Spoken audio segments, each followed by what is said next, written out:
Now that we all understand market context a little better, now we have to adapt to that context and adapt to the different market conditions, whatever it brings us. Today is not the same as yesterday. Tomorrow won't be the same as today. We all know a week beforehand might be different than the current week we're on. Or last month or last year, the conditions may be a little different, and we have to trade and adapt to those conditions. Many traders, they trade and think the same way no matter the market, no matter the condition. Maybe your strategy works best in imbalanced markets. Maybe your strategy works best in balanced markets. Trading is not universal, and a lot of traders make it very universal. They try to structure something and they don't adapt and they trade the same way no matter the market or no matter the condition. And because of that, they force setups when the market really isn't in agreement with their edge, or the market really isn't in agreement with their style, or whatever they're trading with. So they force things when really the market is not there. Our job as traders is to comprehend if the market's on the previous chapter or if it's flipped the page onto the next one. I always use that analogy of the market being a storyteller, and where the little kids trying to comprehend what the market's telling us. We're reading through the book. You ever heard your teacher say context clues? The same exact thing about that. We have to put the pieces together. We have to read the context, and a big portion of that context is the market condition, what it's currently presenting us.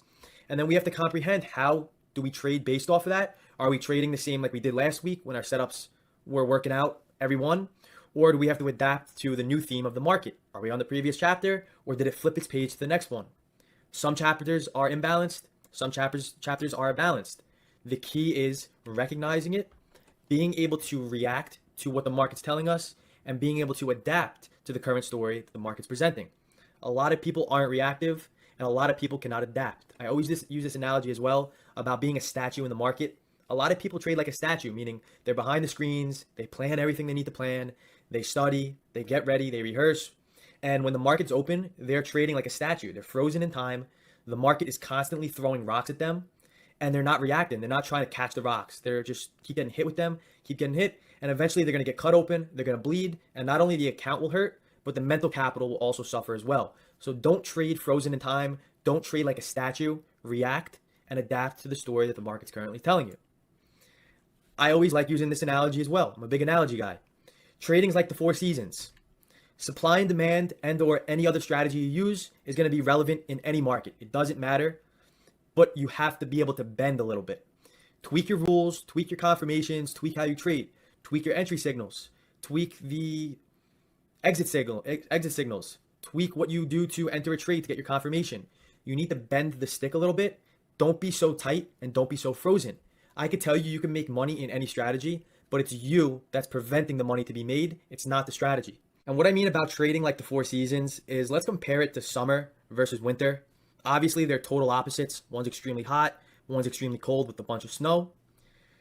We, as humans, it's normal for us to be aware of the four seasons. We know when it's hot out, we know when it's cold out, and what do we do naturally as humans? We're obviously not going to go outside with the tank top on in the winter and freeze our asses off. And it wouldn't make sense in the summer to walk outside with a winter coat on either, because we'll start sweating like crazy. As traders, we're the same way. We have to now, instead of humans, but as traders, we have to react and understand the conditions that are going on inside of the market. There's tons of different conditions. However, you have to be able to adapt and react to those conditions and trade differently. Bend the stick a little bit, but don't bend it so much that it breaks. A lot of people put too much force and too much effort, and eventually that stick breaks. They bend it too much. Bend it a little bit, that you have to tweak your certain things. Comparing this back to the seasons is, we would put a winter coat on, obviously, in the winter, and we'd wear a tank top in the summer. We changed our outfits. We changed based off of what the weather was like outside, and we adapted to the current conditions. Now, sometimes the market will respect our plans. Sometimes it doesn't. Going back to the seasons. Sometimes in the winter, we could have, at least where I live, 70-degree days.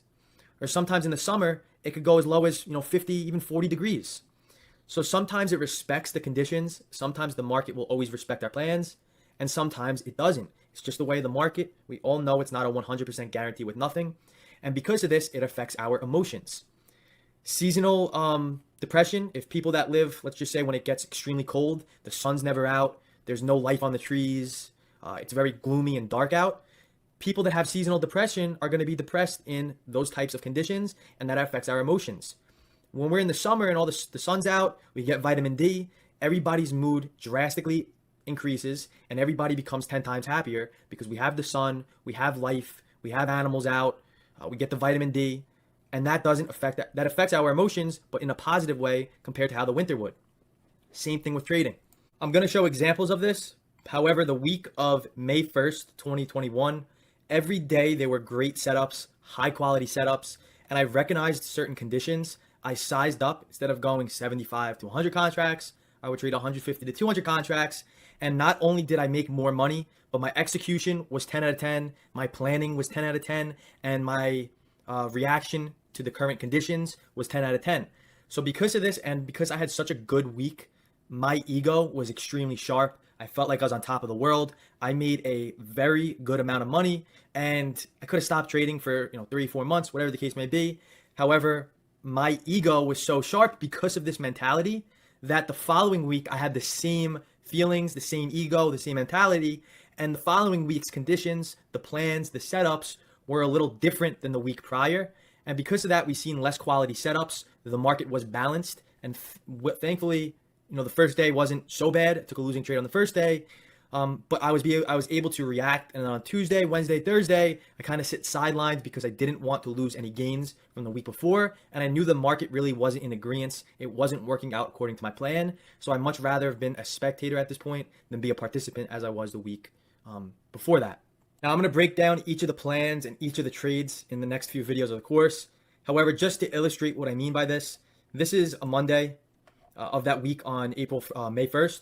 Came into demand, we had a beautiful bounce. Then the market started selling off, bounced at demand, created supply over here. The following day, the market rallied into that supply, sold off, gave us a nice opportunity before bouncing at demand. So just every single day, there were clean setups. The market had volatility. We had wide ranges, and it respected zones extremely well. And this is where I really toned in, and I hit my setups very hard. And then here we have Friday, nice rally. Then on Monday, the following week, with the same mentality and the same ego, we had a sell-off. We really didn't have any supply. I actually took the market long on this day and took a losing trade on it. Then we had an aggressive sell-off. Then on Tuesday, the market started selling off. It really wasn't respecting that demand that got respected the week prior. Then the following day, we had more blood, and then a random bounce, really not at demand. So it was kind of more of whipsaw action, and our zones really didn't get respected too well compared to how much respect they got the week prior to that. So it was kind of different action, and I reacted to the first day being iffy, then the second day being extremely, extremely strange. So then the rest of the week, I stayed sidelined. However, if I did have that same mentality and I had that extreme push to make a lot of money and to hit my setups, I would have got destroyed. I probably would have lost all my gains from the week prior. Now, you could talk about this, comparing it to yesterday, the day before that. It doesn't have to be last week. You could have a good setup on Monday, make a crap ton of money, and on Tuesday, you have the ego like you're on top of the world, and you force a setup, and you lose all that money you did from Monday and even more. So it's a big emotional game, and the point I'm trying to get here is that the market and the conditions will affect our emotions. We have to be able to react to it, and we have to be able to adapt to the current story that the market's telling us.